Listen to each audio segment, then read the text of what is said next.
All right, guys. Good morning. Paul Bates here aboard Southern Estate, where I currently live full time with my wife Beverly and my dog Daisy. And the last 2 days we've spent down in the engine room getting engine projects done. And today I wanted to kind of just do a little recap and then also share with you some tips and tricks that I learned while I was down in that engine room for the last 2 days, because it got interesting there towards the end. Some projects went completely smoothly and some didn't go so smoothly. So we'll talk about that here real quick. Anyway, though, I really want to talk about my background a little bit, because when you own one of these 40-year-old trawlers, like, it was a big gamble to, to jump on one of these things and then just go out and do 4,000 miles in it with virtually doing no mechanical work to it at all. To just like, but we knew the motors were all serviced, we knew the generator was serviced, and we knew everything was in a fairly good working order when we picked the boat up. So we were lucky, I guess you could say, after looking at some of these trawlers, because I do help other people, and give them advice on looking at these trawlers. It's a rough market out there right now. It really is. Anyway, my background too, I really want to touch base on that a little bit. And sorry we're not in the engine room today, but I've just had enough of it. I don't even want to open an engine hatch today. I will open one, but I'm not. If I don't have to, I'd prefer not to. Um, but my background too, and you got to remember this, because I think anybody that goes out and purchases one of these 40-year-old trawlers, you've got to be prepared, and you should have knowledge. You should be able to change a Raycore. I'm going to work on that video this week of actually changing out a Raycore, show you guys how I change out the Raycore. Also how to prime your fuel system, because when you change the Raycore filter, as long as your Raycore filter is full, it doesn't matter what engine you have, really. Your engines, that's what you have to do to prime it, and then your engine will run. When you go to change your primary filters on the actual engine, mine will not start without me going in there and priming the rail. And so I'm going to do an in-depth video on that, just a real quick 2-minute video on that. I'll work on that. That's some of the projects. Also, another huge improvement that I made this last week. Yesterday, I looked at the temperature outside, and it was literally 90 degrees outside. And I looked at the cabin temperature inside the boat, and it was 67 degrees. I'm going, I've never been able to do that. What happened? Why did that happen? Well, it happened because I added filters to the air conditioner system in the main salon here, and I'll go over a video and show you guys how I did that. It didn't have any filters that protected the handlers, and that's the part to where the air flows across there and it cools off, and then it comes out into the boat. Well, there was no air filters in there, so I added the air filters, and then I took a vacuum in there and cleaned out all of those condensers and stuff like that, and it just made a huge difference. I'm going, that's what it is. I got 20 degrees difference from the outside temperature, so that was freaking huge. Anyway, today's video is more about the engine room projects. So while I was down there, well, I'm going to back up just a little bit, because a lot of you guys don't know this, because I don't think it's fair for me to come out and say, hey, I do these projects and stuff like that without knowing a little bit of my background. When I was got out of high school in 1981, I went to a trade school after that, which was called UTI, Universal Technical Institute. And I spent a year there studying diesel mechanics.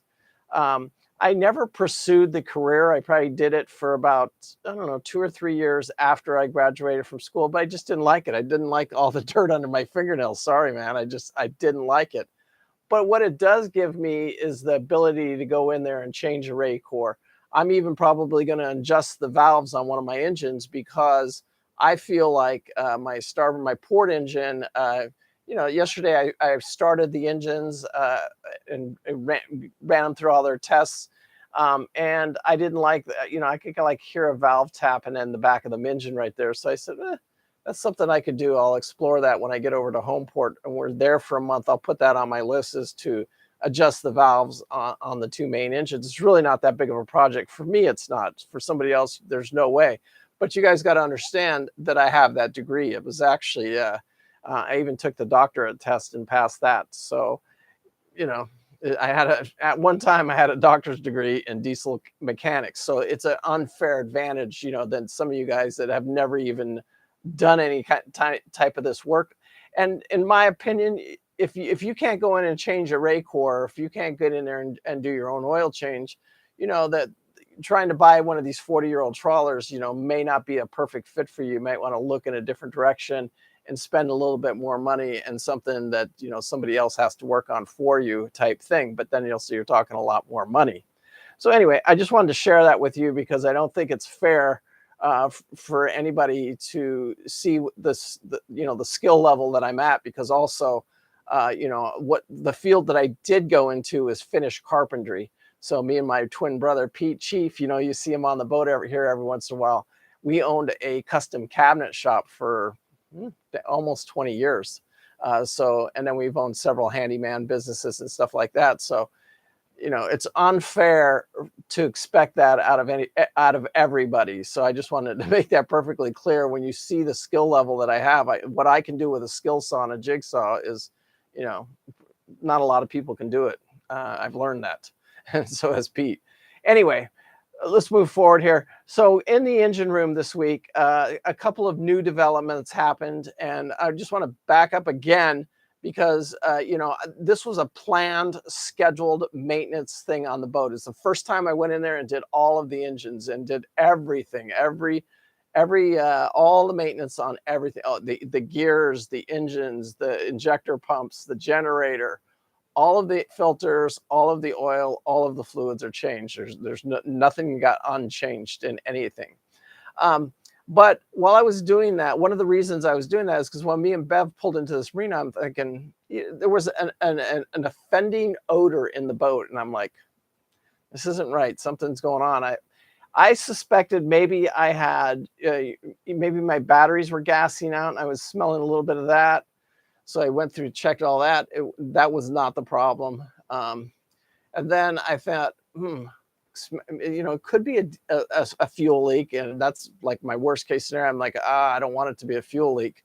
But it turned out in the end, it was a fuel leak. It's a very, very small fuel leak. It's only like a drop, every half an hour type thing. But it is a leak, and then it puts fuel into the bilge, and all it takes is like a tablespoon of fuel in there, and you're going to get that sensation that you don't want, all the smells. So it's important to keep your bilge clean. So when I was cleaning the bilge, I looked in there and I looked, you can look at the water. If it's clear, you're in golden. If there's a pink color to it, there's fuel in your bilge. And there's ways to remove that fuel actually without panicking and without pumping it into buckets and then taking it somewhere and dumping it. You don't have to do that. You can just this is a tip I'll give you. You just throw those pads in there and it'll absorb all of the fuel out of there. It takes a couple of hours, and you can't just, dump overboard with your bilge until you've got all of that fuel out of there. And it doesn't matter how much it is, because like I said, it doesn't take very much to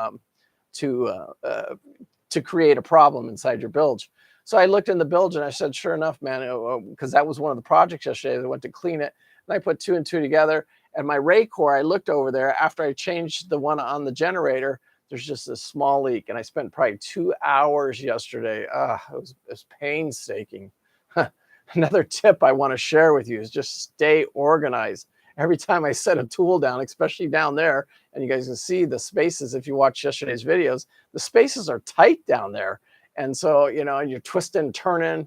And, if I had just got out of there, put my tool back every single time, right where it goes, right in this little pocket, and then came back and used it, I would have been so much further ahead, because I spent probably 30 minutes looking for a socket that I laid right next to where I was at. It was just miserable. So anyway, long story short is that filter was leaking, and then I took it all apart. I found where the leak is. I don't have a gasket. I'm not in a good location here to repair it. So what I've done is I've actually just put a little bucket underneath there, and then I filled that up with the absorbing pads, and then I'll let it leak its fuel. What I'll probably do is there's a shutoff valve underneath the couch. As soon as Bev gets back, we'll just shut the fuel off to it. We won't even worry about it right now, because I don't think we're going to need our generator on this particular trip right here that we're this next leg, because unless we need our air conditioner, we really don't need to run our generator. So, and then another thing that I was going to do when I got down there, and I got to get going on this video here because I only try and keep these things at 10 minutes, but is, sorry, I lost my concentration. Good morning, Harold. Good morning, Justin. Good morning, Tony. Good morning, Mike. So let's just back up here. So one of the new problems I have is that Raycore. I have a new replacement Raycore for it is in my trailer, so I'm going to wait till I get to Homeport to deal with it. In the meantime, also I want to add a shutoff valve for that because I have no way of shutting the fuel off inside the engine room to that Raycore. So that's a new project that I've gained since going into that and spending the last 2 days in that engine room. Also, I have fairly new tanks in this boat, fuel tanks. And when me and Pete were doing our initial inspection of it, we did find a little rust spot on one of the tanks. And I'm going, that's interesting. These are brand new tanks. Why would I have any rust? Anyway, come to find out yesterday when I was cleaning the bilge, my the line that comes out, and there's one that comes right beside the fuel tank there, and it had a small leak in it. So I spent yesterday fixing that small leak. And then I'll go in there and I'll just take a wire brush, clean that little bit of rust off there and epoxy that up so that it doesn't continue to rust. But all of these problems are problems that I found by going into my engine room and just diagnosing them, and everything turned out to be okay. You know, when you especially when you have one of these 40-year-old trawlers, you know, you're just like, oh, the fuel tanks, they're leaking, and you just don't want that. I mean, that's miserable. There's nothing you can do. There's a trawler for sale right now it's on Facebook actually, and it's the same boat as this one, but it's a few years newer. It's an 87, and you know, it's a beautiful boat, just immaculate boat. And I think they were asking $80,000 for it or something like that. But anyway, when you go look at that boat, it already has leaking fuel tanks. The fuel tanks have never been replaced in it, and they're already leaking. I already know it because I went and I paid to have an inspection done on the boat. And the guys, they're asking like $80,000 for a boat that's probably worth about $70,000 with fuel tanks. So it's crazy right now. You know, you want to avoid that. But so I want to really take care of my tanks. So I do visual inspections on them all the way around them, which I'm kind of lucky on this boat because I have ports up on top here. And then I can see the tanks from the back side in the engine room there. You got to crawl inside there, but I can see that, and I got pretty good visibility, so I can see if I have a situation coming up. And that is one of the situations that I have to deal with now. So, and I couldn't find the line to replace here in this little town, but I know that when I get to Blue Water down there in Homeport, I'll be able to replace that line. Also, real quick before we finish up, I got called out to work yesterday, so I may go do some of that work. I told them when I get to Homeport, I will call you guys and then maybe go back out on the field for a little bit, you know, for a week or two here or there, and it helps me make some extra money.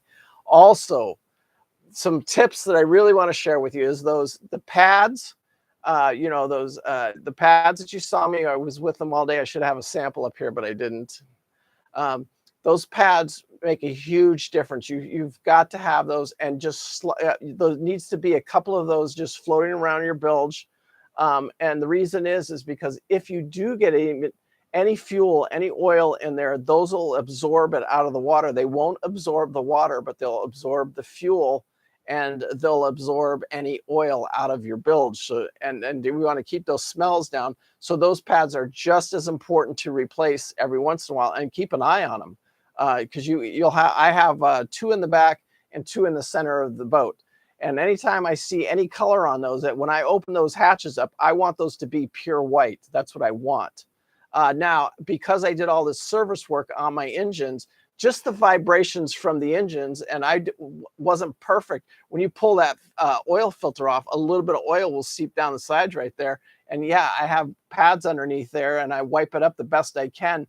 But I can't get every single little drop. So some of that from the vibrations of the engines, once I start this and get it going again, I will have a couple of dirty pads down there for about a day. And then after that, it should be over with because it's just the engines vibrating on the woods, and then it just sends that oil down to the bottom into the bilge right there. And I will have a little bit of that, not very much, probably the equivalent of 1/2 of a pad. Anyway, so that's another tip that I wanted to share with you. So just a quick recap here before I end today's video. Yesterday's premiere, I thought it was a really good video. That morning was unbelievably beautiful. So if you haven't watched the video yet, I'll go ahead and link it from the feed right here. But it was absolutely just gorgeous. That morning was unbelievable, leaving that anchorage. And it was an ugly anchorage, you know, it just wasn't that pretty. And they're not all pretty, you know, but some of them can be very beautiful, but that one just wasn't. But that morning just rewarded us with just such a beautiful leaving that anchorage. I couldn't believe it. I was in awe over it. So anyway, so if you get a chance, make sure you watch that. And those videos, those premiere videos should be done on the big screen TV. Anyway, tomorrow we're going to talk go fast or go slow trawlers, because there's a big difference in the two of them. So that's what our subject will be tomorrow. Anyway, peace out. Thank you guys. Remember to live life with no regret. And I do appreciate your support on YouTube. Thank you guys so much. Bye.